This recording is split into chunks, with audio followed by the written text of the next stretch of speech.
I don't want to present myself as some sort of singular figure. I think part of what's different are the times. I do think that, for example, the 1980 election was different. I mean, I think Ronald Reagan changed the trajectory of America in a way that, Richard Nixon did not, and in a way that Bill Clinton did not. He put us on a fundamentally different path because the country was ready for it. I think they felt like, with all the excesses of the 60s and the 70s, and government had grown and grown, but there wasn't much sense of accountability in terms of how it was operating. And I think people just he tapped into what people were already feeling, which is we want clarity, we want optimism, we want a return to that sense of dynamism and entrepreneurship that had been missing. Ronald Reagan was the defendant president in the 1980s and one of the most influential in modern history. Lasting from 1981 to 1989, Reagan's presidency was the culmination of a decade of grassroots conservative movements. The election in 1980 marked a turning point in the political landscape of the nation. While the 60s was dominated by liberal Democrats riding on the coattails of FDR's success, with the visionary Kennedy and the pragmatist Johnson, the 70s have been characterized as a transitory period between the old liberalism of the 60s and the new conservatism of the 80s, leading up to the election of Ronald Wilson Reagan at the onset of that decade. Reagan's sweeping victory and the large electoral mandate that came with it defined a new era in American politics, characterized by hope and optimism, referred to as the Reagan Revolution. Hello everybody. Today we'll be talking about Reagan and Reaganomics. Ronald Reagan was originally a Hollywood Democrat and actually supported many of Franklin Roosevelt's policies. He called FDR a hero, and he even joined political groups such as the American Veterans Committee, which was known to be an extremely left-minded group. He was also against communism, but at the same time was also against nuclear expansion, and even led rallies against nuclear expansion. To earn his life, he becomes a sports commentator, until the day when he really decides to go his own way. At the time, Reagan signs petitions against French colonialism in Indochina and for Mao Zedong. He himself, like many young men in the late 1930s, flirted with the idea of joining the Communist Party. He was still regarded as so radically left-wing that the FBI in 1946 and 1947 were keeping tabs on him as a potential communist. When he was disillusioned, in those same years, 47, 48, the disillusionment was extreme. However, in the early 1950s, being around strong ideologically conservative people, he was influenced. He shifted to a conservative standpoint, even supporting Nixon in the 1960 presidential race. From then on, he often said that he didn't leave the Democratic Party, and that the Democratic Party left him. She wins the fights because she's just so much more aggressive. During the 1980s and Reagan's presidency, a new caucus of Democrats called the Blue Dogs emerged. Because of this, there was much internal fighting between them and the normal, regular Democrats. Oh, shit. Is she good? Hey! Oh my god, they're fine. After that, Reagan was steadfast in his resolve towards conservatism. When legislation for Medicare was introduced, Reagan desperately urged people from the American Medical Association to write letters to reject Medicare, and he claimed that allowing Medicare to be introduced would be the end of freedom in America. Saying all of this, what really put Reagan on the map and gave him nationwide attention was during the 1964 presidential election, where he gave speeches supporting Barry Goldwater and the new conservative force that was emerging. And we've just had announced that the dollar of 1939 will now purchase 45 cents in its total value. As for the peace that we would preserve, I wonder who among us would like to approach the wife or mother whose husband or son has died in South Vietnam and ask them if they think this is a peace that should be maintained indefinitely. Do they mean peace, or do they mean we just want to be left in peace? There can be no real peace while one American is dying someplace in the world for the rest of us.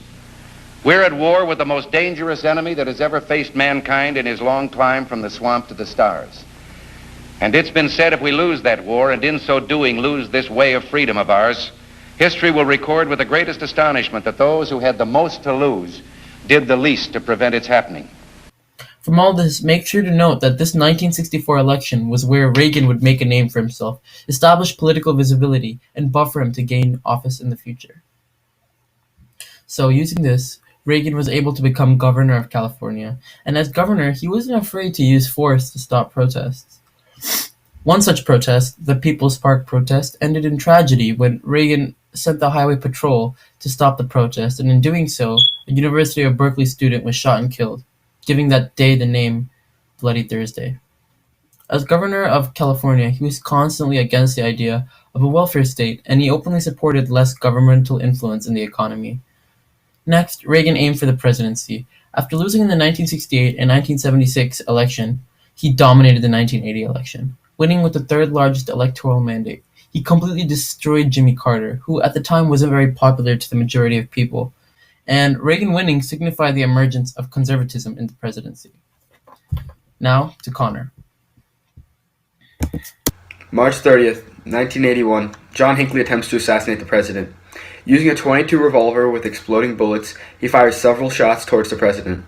The first shot injures Secretary James Brady. Several other shots wounded a police officer and a Secret Service agent. The final shot hit Reagan's limo and then ricocheted into the president's chest. Hinckley's path towards the assassination attempt began in 1976 when he saw the movie Taxi Driver.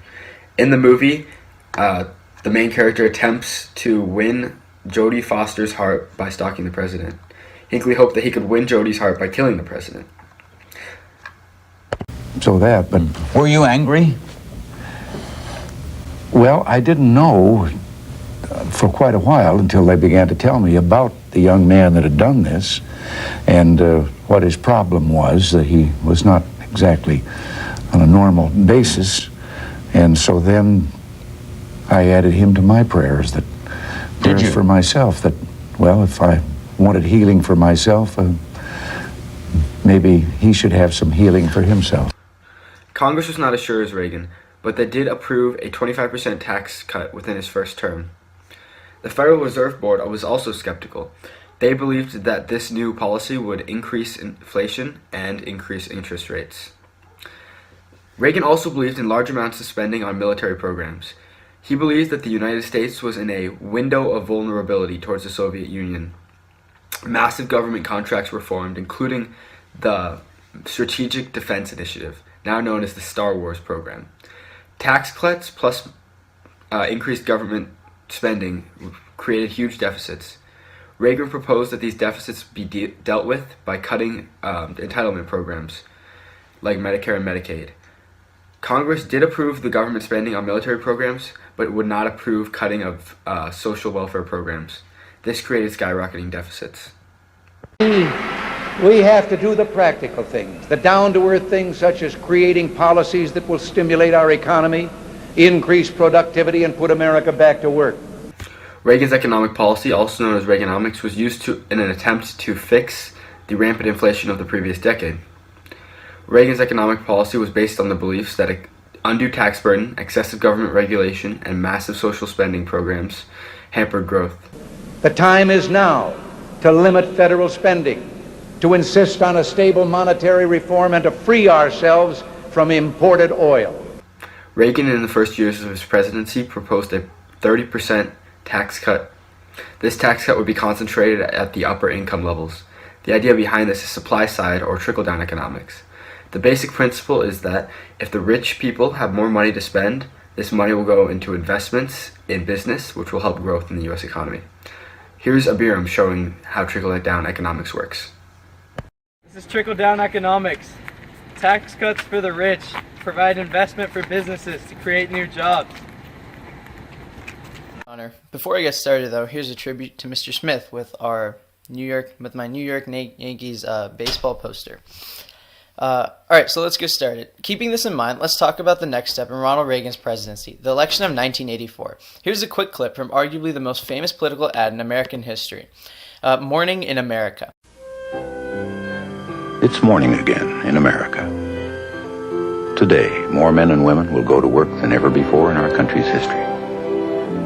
With interest rates at about half the record highs of 1980, Nearly 2,000 families today will buy new homes, more than at any time in the past 4 years.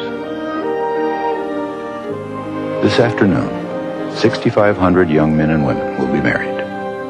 And with inflation at less than half of what it was just 4 years ago, they can look forward with confidence to the future. It's morning again in America. And under the leadership of President Reagan, our country is prouder and stronger and better. Why would we ever want to return to where we were less than 4 short years ago?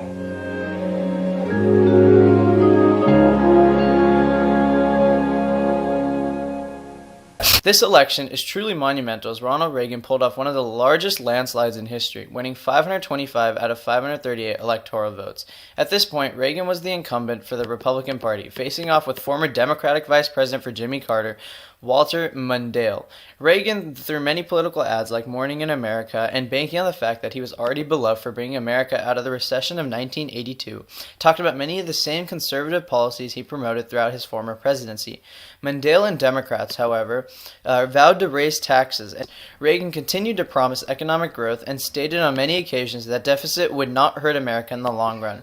Now, a few days ago, we talked about what Richard Nixon's presidency characterized as the Southern strategy, the shift in political alignment as Southern states started to vote Republican. However, the way Reagan employed this strategy will have an effect on America for the next 30 years. He appealed to the white electorate by alienating many black voters. In fact, he contended in 1982 that racially discriminatory private schools were entitled to tax-exempt status unless Congress specified otherwise. Not only was this a shift for the future, but it was a shift in the span of 4 years. In the 1980 election, though only one state was won by the Democratic Party in the South through Electoral College, there were hundreds of districts and numerous pockets that voted Democratic in this election. However, in 1984, there was a change in that these pockets of Democratic districts in predominantly Republican southern states were minimized and almost non-existent. I'll show you this in a map. Now, in this election, he talked about two policies which he would then enact in 1986. The first is the Tax Reform Act, which focused on tax simplification, drastically reducing the number of deductions and the number of tax brackets to 3. He decreased individual income tax and increased taxes on corporate taxes, capital gains taxes, and miscellaneous excise taxes. So if we were to cap this and look at the context, this is the tax bracketing system that is still used today with a few minor adjustments. The other major policy he talked about enacting in this election, and he will do so in 1986 again, is the Immigration Reform and Control Act of 1986. This sweeping legislation focused on many aspects of immigration. First off, it was illegal to hire or employ an illegal immigrant knowing that he is illegal, he or she. Second of all, it was legalized that during certain agricultural seasons, illegal immigrants can come and work in the United States.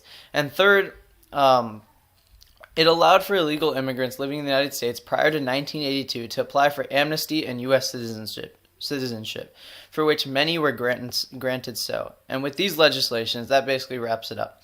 Now, with the next aspects of Reagan's presidency, here's Max.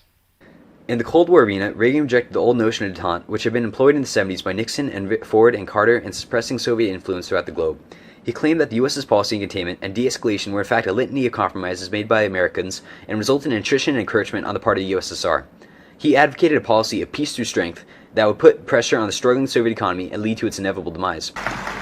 Mr. Gorbachev, tear down this wall. He also believed, rightly so, that the Russian government had nowhere near the economic and military might it boasted, and so reignited an arms race that put pressure on the Soviet economy. He also thought that once the people of Eastern Europe realized the relative wealth and abundance of the first world nations in comparison to the second world, they would begin to break with the Soviet Union and its communist ideology. In this regard, he was mainly correct. When Gorbachev began his policy of Glasnost in 1985, Eastern European and Central Asian Soviet republics began realizing how much worse off they were in comparison to the West, and began moving away from the USSR's political clout. Although Reagan is generally credited with having ended the Cold War with his no-compromise strong-arm tactics, the credit is mainly due to Mikhail Gorbachev, who began the democratization of Russia with his glasnost, openness, and perestroika restructuring policies. The Berlin Wall, for long a symbol of division in Europe, was destroyed in 1989, and the Soviet Union itself fell apart in the Russian Federation we know today and 15 independent former Soviet republics. In spite of all the indicators of progress during Reagan's presidency, not everything was so rosy. On January 28th, 1986, the NASA Space Shuttle Challenger catastrophically exploded 73 seconds to launch and 65,000 feet in the air. 104%. Challenger, go at throttle up. Roger, go at throttle up. This shuttle mission will launch, my God. 1 minute 15 There's been an explosion. Velocity 2,900 feet per second, altitude 9 nautical miles, downrange distance 7 nautical miles. This is not standard. This is not something that is planned, of course. Agency procedures are in effect. Assume that the crew is not alive. This is unheralded in the history of the space program. Ladies and gentlemen, I have covered the space shuttle launches since the very first launch, since before the first launch itself, going way back, and nothing like this has ever happened. Due to a malfunction of the O-ring in one of its solid rocket boosters, the shuttle experienced disastrous decompression of burning gas and the subsequent detonation of the right side thruster. All 7 crew members died, while over 17% of the U.S. population watched the event televised. Reagan later established what became known as the Rogers Commission to investigate the source of the crisis. Even so, the accident resulted in a 32-month adjournment of the NASA shuttle program. Reagan left a lasting legacy in America that is hard to comprehend today. Having campaigned on a platform of hope and prosperity, and having governed with the outlook of perpetual optimism, Reagan revitalized the American people in a way that has not been done since Franklin Delano Roosevelt. He fundamentally altered the course of American politics by energizing the conservative base and redefining the nature of the Grand Old Party. Reagan wrote the playbook on conservative policymaking the same way Johnson did in the 60s, and conservatively he legislative items like low government spending to curb inflation, low taxes to stimulate productivity in industry, and a movement towards deregulation and increased competition all became staples of the conservative law agenda for years to come. He also initiated an era of Republican dominance in Congress and the Oval Office, and paved the way for George H.W. Bush, his former vice president, to make a presidential bid in 1990 and win. However, many critics deride Reagan for a slew of reasons. Though he campaigned on promises to control the federal debt and curb government spending, the budget actually increased during his seat in office, mostly due to copious amounts of defense spending that halted almost immediately after he stepped down.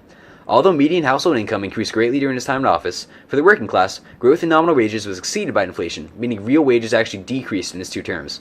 This can be attributed in part due to his concerted attack on organized labor and the unions, but also in part to an increased stock of money on account of spending for large military machines.